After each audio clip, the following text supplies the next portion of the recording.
બનાસકાંઠા જિલ્લાના દિયોદર ગોકુલનગર સોસાયટી ખાતે છેલ્લા 3 વર્ષથી સોસાયટીના રહીશો દ્વારા ગણપતિ બાપા મોરિયાનો ભવ્ય ઉત્સવ લોકો મનાવી રહ્યા છે। ત્યારે દિયોદર શહેરમાં અનેક સોસાયટીઓમાં ગણપતિ ઉત્સવને લઈને ખૂબ ધામધૂમપૂર્વક ઉત્સવોની ઉજવણી મનાવી રહ્યા છે।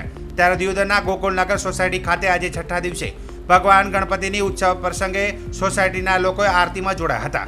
જ્યાં આરતી કર્યા બાદ ભગવાન ગણપતિ બાપાને આજે કાજુ કતરીનો મહાપ્રસાદ ભોગ ધરાવ્યો હતો। સાથે મહિલાઓ અને બાળકો યુવાનોએ ગણપતિ ઉત્સવના ગરબામાં ખૂબ ધામધૂમપૂર્વક ગરબે ઘૂમ્યા હતા। આ રીતે દિયોદરના ગોકુલનગર સોસાયટી ખાતે ગણપતિ ઉત્સવની ઉજવણી કરાઈ રહી છે।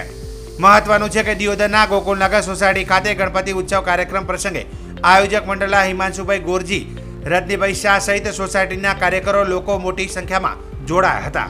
દિયોદરની અંદર ગોકુલનગર સોસાયટીની અંદર હર વર્ષે આજે સતત ત્રીજું વર્ષ છે ગણપતિ ઉત્સવની અંદર, અને હર વર્ષે રેગ્યુલર કાર્યક્રમ રાખીએ છીએ અને આઠમના દિવસે મહા આરતી 108 દીવાની આરતીનું આયોજન કરીએ છીએ અને દરેક સોસાયટીના સભ્યો સાથે જોડાઈને સાથે બધા ઉત્સવ સાથે મનાવીએ છીએ અને ભક્તિની અંદર જોડાય અને સમાજના દરેક જગતનું કલ્યાણ થાય એ વિશ્વરૂપે અમે ભગવાન ગણપતિ દાદાને પ્રાર્થના કરીએ છીએ।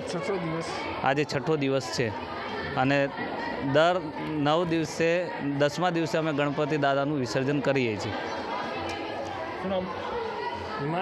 હિમાંશુભાઈ ગોરજી, લવાણાવાળા।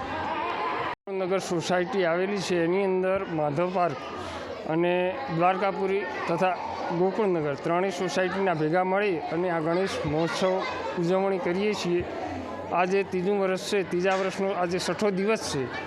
આઠમના મહાઆરતી ગઈકાલે ઉજવી નાખી। દરેક ભક્તો, ભાઈઓ તથા બહેનો દરેકે આ મહોત્સવમાં લાવો લે છે અને સારી રીતે આ માહોલ ઉજવીએ છીએ।